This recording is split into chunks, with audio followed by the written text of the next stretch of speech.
My stepbrother spent 10 years destroying my life. While my mom ignored it, now she's begging for forgiveness as he faces legal trouble. For years my mom painted a picture of a perfect family, one that always seemed just out of reach. But behind the smiles and forced harmony, I was trapped in a world where my stepbrother's cruelty was overlooked, and my pain was ignored. I tried to be the bigger person, but no matter how hard I tried, the walls kept closing in. This is the story of how a perfect family wasn't so perfect after all, and how walking away was the only option left. My home life was nothing like the happy mixed family that my mother pretended we had. Her new husband's child made each day terrible. And nevertheless, I was always expected to be the bigger person. Years passed, and things worsened instead of improving. Eventually, I walked away from everyone. My mother is attempting to contact me again, but I doubt she will be pleased with my response. So, when I, 25, male, was 9, almost 10, my mother, 44, female, sat me down at the kitchen table with a big fake smile on her face, the type she uses when she's trying to sell me something I won't want. She informed me she'd been seeing someone for a while, and that things were becoming serious. His name was James, and he was 47 years old. Jake, his 22-year-old son, was 7 years old. I'd met James before. He seemed like a pleasant enough guy, shook my hand, and referred to me as champ, which every adult who doesn't know kids thinks is awesome. I didn't dislike him, but then she hit me with the big one. We were planning to move in with him. She was acting like it was a dream scenario. "It's going to be great. You'll have a brother," Mom told me. "He's younger than you, so you can be a good role model." I just sat there thinking I didn't ask for a sibling, and I certainly didn't ask to live in another kid's family, but I didn't say it. I simply inquired whether I had to. She grimaced and continued. "Families stick together. This is a good thing for all of us." I suppose the first time I met Jake was remarkable. Mom took me to James's apartment for dinner. Jake waited in the doorway, as if I'd just pulled up to steal his bike. No smile, no hi, nothing, just a frown. James urged him, "Go on, say something." Jake murmured, "Hi," as if spitting out a bug. Dinner was weird. Every time I tried to talk, Jake would interrupt or make a noise to confuse me. When I asked him what grade he was in, he said, "Why do you care?" His father gave him a swift, "Jake," in that warning tone, but the boy didn't even flinch. After dinner, Mom and James went into the kitchen to talk, which basically meant gushing about how great things were going. Jake and I were left in the living room. He stared me full in the eye and stated, "This is my house. My room is bigger. Don't touch my stuff." I simply shrugged. But deep down, I knew this was going to be terrible. When we formally moved in a few months later, I discovered that my new room was the smallest in the house. And Jake's was outfitted with everything a 6-year-old could want: posters, toys, and his own television. Mine resembled the spare guest room that someone half-heartedly attempted to make child-friendly with an old blanket and a barely functional bulb. Jake made it a point to remind me every day of my status as an extra throughout my first week there. He'd pass past my room and say, "You don't belong here," then scurry away before an adult could hear him. At first, James looked to be on my side. If Jake got caught being a jerk, he'd tell him to stop it. But then I began overhearing things. Once, after I ordered Jake to stop shoving me in the hallway, James drew him aside and whispered, "Don't let him push you around. Stand your ground." It wasn't loud, but I heard it. And Jake's expression after told me he'd just been given a free pass. Jake accidentally spilled juice on my math assignment one afternoon about a month ago. I grabbed his wrist before he could run away laughing, and he began shrieking as if I had broken his arm. Mom rushed in, saw him pretending to cry, and instantly turned on me. "What is wrong with you?" she said. "He's younger than you. Be the bigger person." I tried to explain what occurred, but she cut me off with, "You're just like your father. Don't ruin this for me." That one hit me differently. She never talked about my father until she was angry. And now it appears that she was using him as a warning label for me. Jake stood behind her, smirking. In that moment, I knew I couldn't win. Every time I attempted to defend myself, it only made me the problem. After that, I stopped telling Mom when Jake did something. I knew she'd either make an excuse or blame it on me. James, however, was a mixed bag. Some days, he would tell Jake to back off. Other times, he'd just say, "You two need to get along." As if it was a mutual thing. Spoiler, it wasn't. The remainder of the school year was like walking on glass. Jake made it clear he didn't want me around. Mom made it clear that she would not rock the boat for me. I recall lying in bed one night, hearing her and James laughing downstairs and thinking, I guess I'm just an accessory in this happy little family package. Jake was only 7, and if he was already doing this, I couldn't imagine what the following few years would be like. It turns out I didn't need to imagine. He showed me. The first major sabotage campaign began around 3 months after I moved in.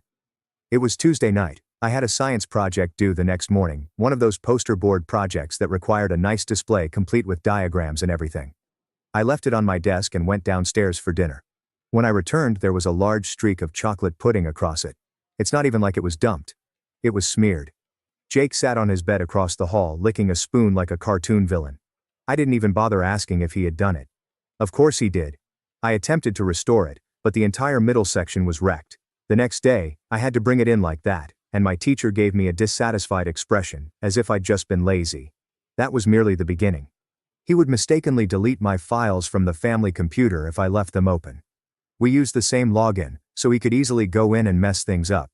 He even changed the names of my homework files to something strange, so I couldn't find them until it was too late. And it wasn't only my coursework. He started grabbing my belongings, bending my trading cards, snapping the points off my pencils, and flinging my books across the room, causing the pages to bend. I had a little collection of model vehicles that I'd been assembling with my grandfather. He grabbed one and crushed it on the kitchen floor while no one was looking, then kicked the fragments under the fridge. When I informed Mom, she merely sighed, as if I was overreacting. You can rebuild it. It's not the end of the world. You need to learn how to get along with him. I quickly realized that get along in her thinking meant don't make him angry. It wasn't only at home. Jake also made sure to destroy school for me. That first year, he developed a rumor about me cheating on a math test. I didn't even have the same class as him, but the word got around. When I entered the lunchroom, people started whispering. Even some teachers treated me differently until the principal ordered everyone to shut it down. The physical symptoms also worsened. He would slam doors as I walked through, catching my hands or feet. He once swung the restroom door so violently that it impacted my shoulder, leaving me with a week-long bruise. He'd toss things at me, small objects like erasers or toy cars, just to see how I'd respond. If I ignored him, he would escalate to the point where I couldn't. And the thing was, James would admonish Jake just enough to make him feel like he was doing something, but he never actually stopped him. I observed him say Jake several times, "Don't let him boss you around," which translates to, "Keep doing what you're doing, just don't get caught." As I began to spend more time at the library after school to complete schoolwork without fear of him messing it up, I'd carry everything to my friend Jake's house and do it there. Mom assumed I was just making friends and was pleased with it. I did not bother to explain the genuine cause. It only became more ludicrous from there. Once I left my backpack in the corridor while I went to get a drink. I returned, and it was gone. I discovered it outdoors, open, with my belongings spread on the grass. Jake was riding his bike in circles across the street, beaming as if he'd won the lottery. Mom's response: "You shouldn't leave your things unattended." This started an ongoing pattern. He would do something. I would either deal with it or inform her. And she'd either agree with him or advise me to let it go. I stopped expecting anything different. The worst part was knowing it wasn't going to be a phase. He was not growing out of it. He was growing into it. And every time an adult dismissed it, it was like giving him more tool to use against me. By the end of our first year together, I'd developed a mental map of where I could hide my belongings, when it was safe to use the computer, and which rooms in the home provided a good view of the hallway so I could see if he was approaching. I was just 10, but I felt like I was preparing my life to escape a landmine. Jake was just getting started. By the time Christmas arrived that first year, I'd already reduced my expectations to the basement. At the very least, I expected the holiday to be unpleasant. Jake may make a few snarky comments. Maybe he was trying to unintentionally knock over my hot chocolate or something.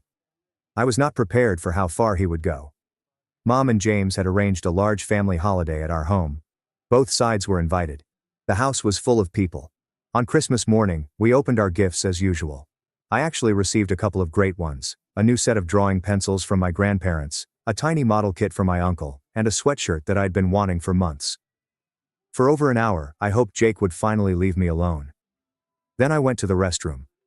When I returned, my presents were gone from the couch where I had put them. At first I wondered if Mom had moved them. Then I saw it. The destroyed model kit box in the garbage, my hoodie thrown into the fireplace grate, and my pencil set scattered across the kitchen floor, half of the tips broken. Jake stood there with two of his cousins, trying not to laugh. I just stared at him, and he shrugged, as if to say, "What are you going to do about it?" I lost it. I stepped over and began gathering up the pencils, telling him he was pathetic. That's all I said. Pathetic. Of course, he instantly began screaming that I was attacking him. James stepped in and asked what was going on, and before I could explain, Jake's crocodile tears started. Mom swooped in as if she were saving a young bird. "What did you do to him?" she screamed, as if I was already guilty. "He destroyed my stuff," I responded, holding out the pencil set as proof.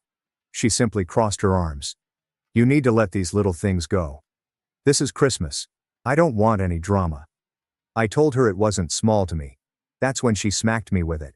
Not quite the same as previously, but near enough to make my stomach drop. "You're starting to sound just like your father used to. Don't mess this up for me." She said it again, out in front of everyone. My face got hot. Not from humiliation, but from how outspoken she was about it. She wasn't even trying to hide her desire to maintain this beautiful family image. James didn't say anything. He just stroked the back of his neck and glanced aside, as if it didn't bother him. The remainder of the day was terrible. Later, at James's parents' house, Jake made sure to tell his relatives about me. By the time lunch arrived, I realized I was the only kid sitting alone at the end of the table. The people who normally spoke to me were giving me weird side glances. When I asked one of them why, she just whispered, "Jake said, you're mean." I noticed Jake staring from across the table, smirking as if he had just pulled off the greatest prank ever. It wasn't only the youngsters though. While offering me the bread, one of James' sisters said, "You know, you could try being a bit friendlier. Jake says you keep to yourself a lot." As if I was the odd one out for not liking being treated like garbage. When we came home, I was done talking to anyone. I walked immediately to my room and closed the door, only to return later to find some of my old sketchbooks missing from the shelf. They were not thrown away this time. I found them in a box near the garage door. "Why are my sketchbooks in here?" I questioned Mom. "Oh, I'm making some space in your room," she explained, hardly looking up from her phone. "You don't use them anymore." "I use them all the time," I answered, flicking one open to reveal the partially completed sketches. "Well, Jake needs somewhere to keep his Lego sets. You've got too much clutter anyway." That wasn't a problem. That was stuff I had from before we moved in. Things from before Jake even entered the picture. It struck me right then. She wasn't simply letting him do whatever he wanted, she was actively helping.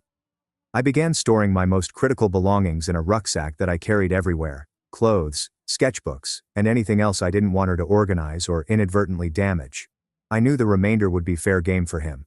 The arrogance of it all was no longer astonishing. It was simply exhausting. If I spoke up, I was generating trouble.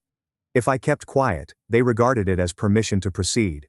And if I tried to defend myself, I ended up being the story's villain. That Christmas marked a turning point for me. I didn't suddenly despise them. I had been going there for a long, but it was the first time I recognized I couldn't win. Mom was not going to back me up. James would only step in if it made him appear like a good father. Jake would just keep pushing because no one was stopping him. They had already made it obvious. This was not my family. The difficulty was that I was still stuck living with them. High school did not suddenly make things better. If anything, it encouraged Jake to be more imaginative with the trash he pulled. He was approximately 14 now, tall enough to match me in size, and quick to use it as an intimidation tactic.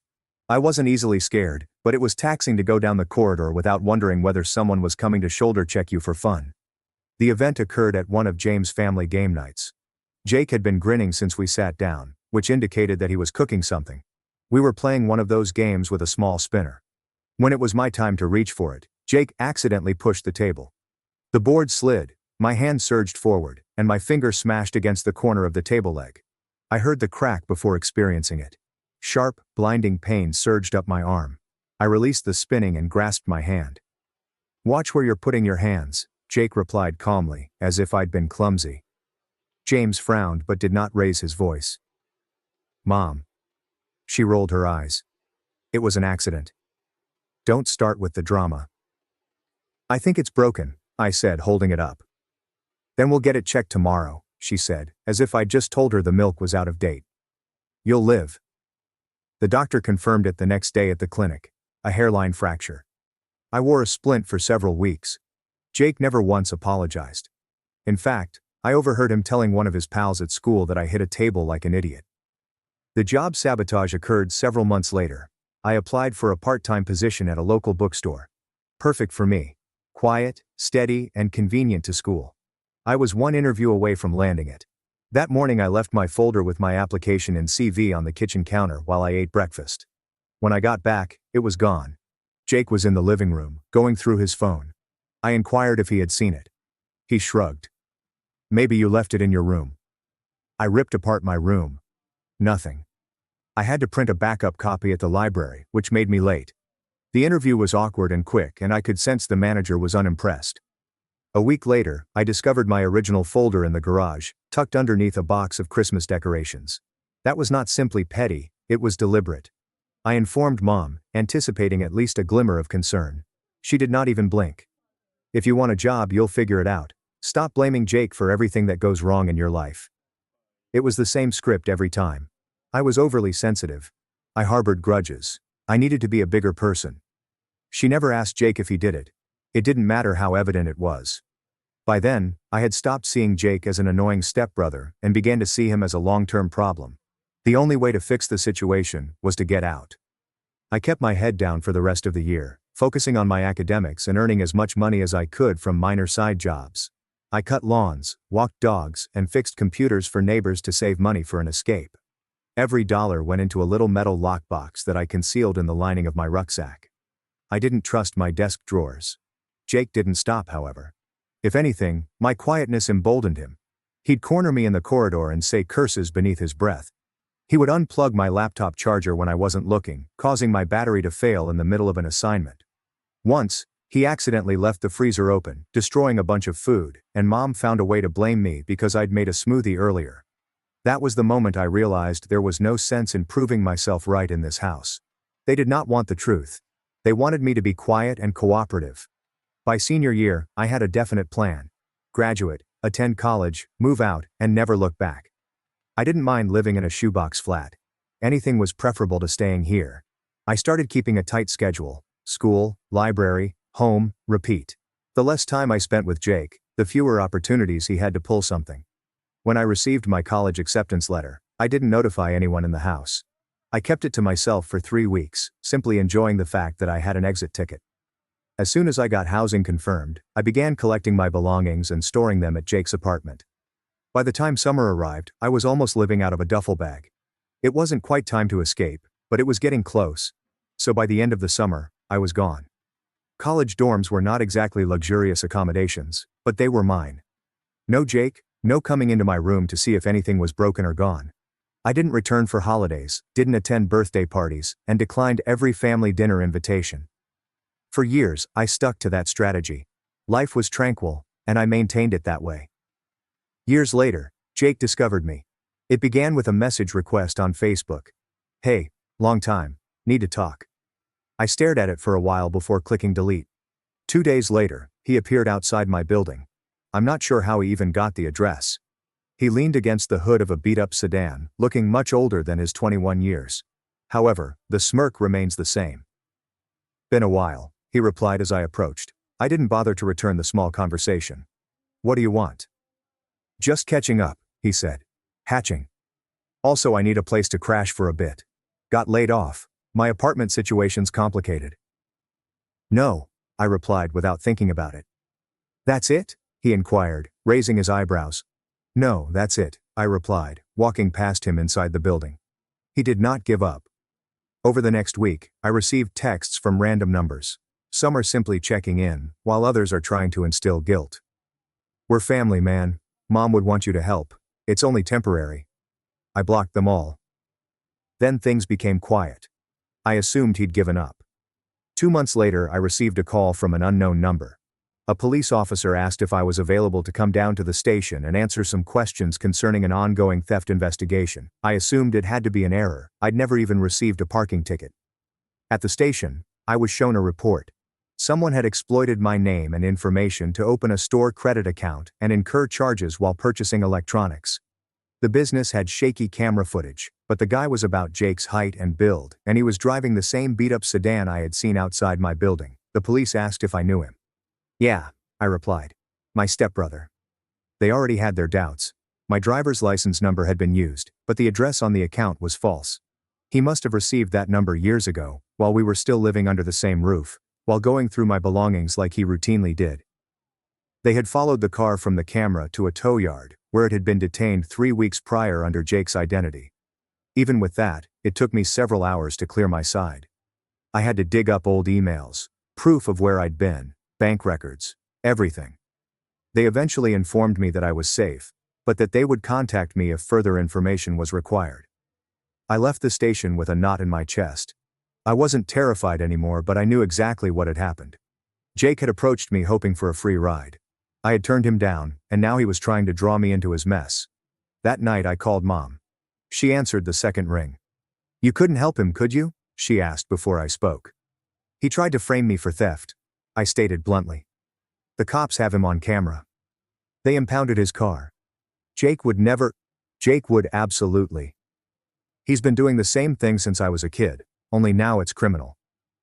"You're exaggerating," she replied. "Even if he made a mistake, you should be the bigger person. He's family." "I'm done being the bigger person," I informed her. "I'm done. Period. You can't just cut people out forever." I hung up, saying, "Watch me." Several days later my uncle called. "Your mom says you're making a big deal out of nothing," he told me. "She's upset. Maybe try talking to Jake." "Not happening," I answered. "Tell her she can talk to him when he's out on bail."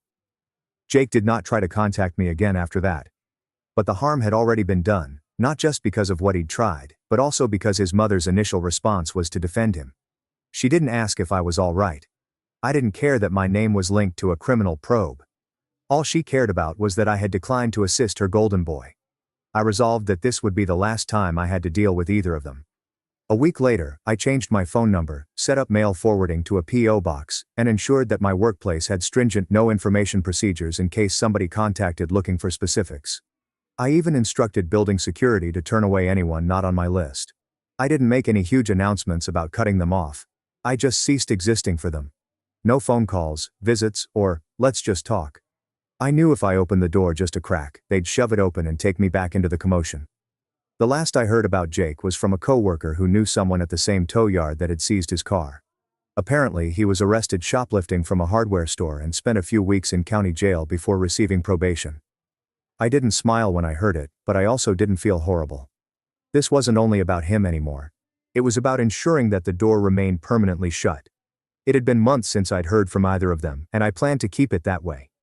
But one Saturday, my grandparents called and asked if I could assist move some boxes in their garage. There's no drama, no hidden agenda.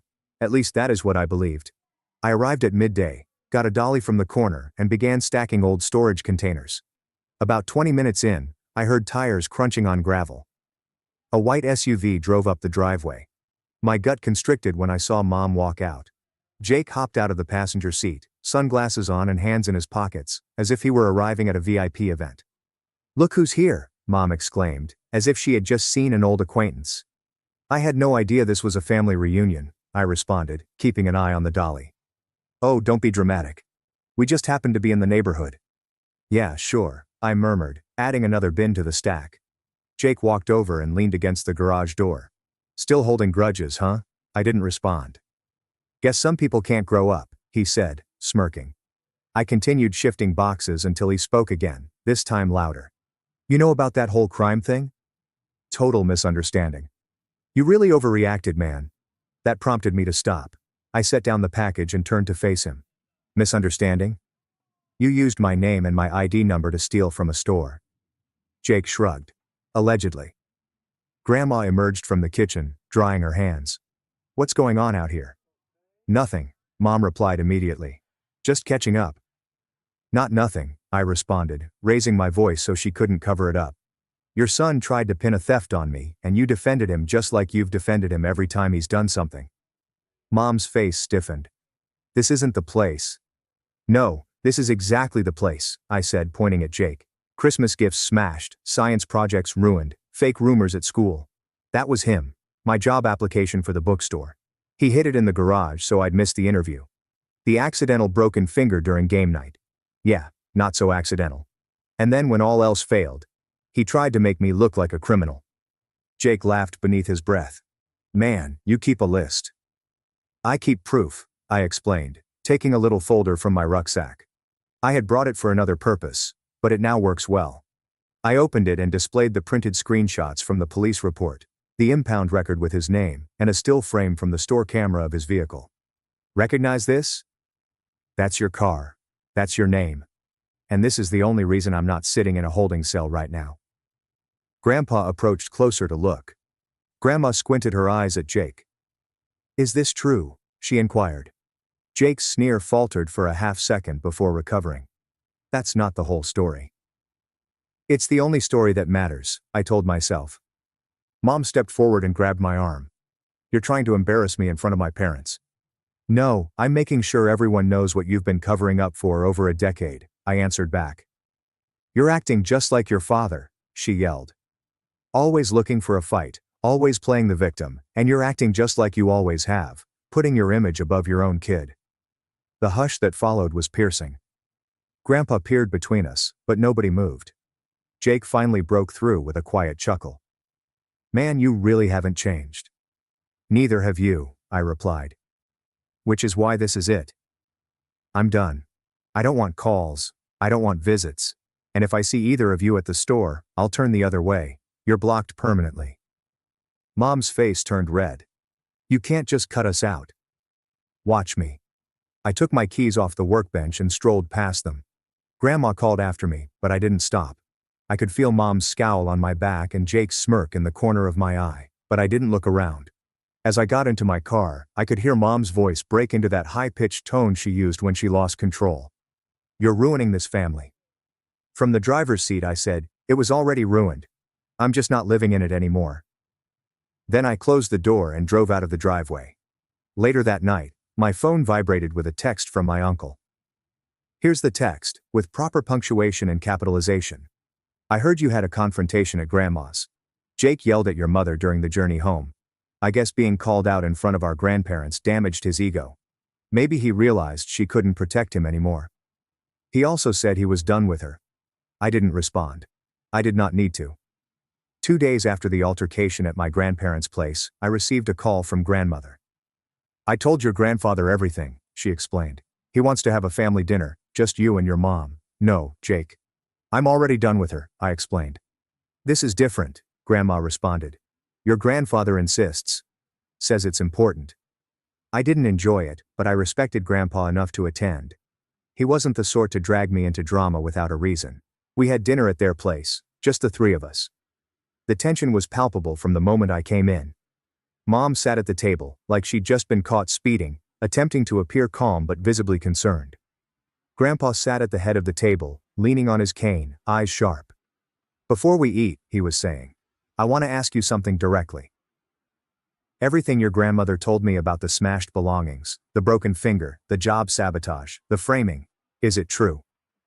Mom forced a laugh. Dad, you can't believe all of that. He's always been dramatic. Answer the question, Grandpa interjected. His voice was low, yet it carried a weight that made people sit up straighter. She looked at me and then back at him. Some of it's exaggerated. He's always misunderstood Jake's. Stop. Grandpa did not raise his voice, but the air in the room changed. I've been a father a long time and I know the difference between a kid causing trouble and a mother enabling abuse. You didn't protect him. You told him to be the bigger person while letting that boy tear him down for over a decade. And now as adults, Jake tries to commit a crime in his name and you defend him. Unacceptable. Mom's jaws constricted. It's more complicated than...